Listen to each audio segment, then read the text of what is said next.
Welcome to Samba Samba. Enjoy the video. You start by getting the physical chain right. Connect your USB mic or XLR through the audio interface, then power it. Once connected, open Mac OS Audio MIDI setup and set the device sample rate to 44. 1 kHz or 48 kHz so Garageband won't resample. Make sure phantom power is on for condenser mics and set direct monitor if needed. Now launch Garageband and choose an empty project. Don't pick presets yet. You now create an audio track and pick the correct input channel for your mic. Once the track appears, open Smart Controls and select the audio device under Input. If you have multiple ins, pick 1 or 2. Set the gain on the interface so peaks sit around -12 to -6 dB to avoid clipping.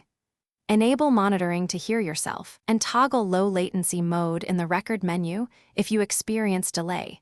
This keeps monitoring tight while recording.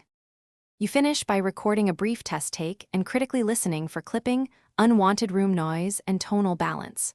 Once done, apply gentle EQ and compression. Start with a vocal preset, then tweak to taste.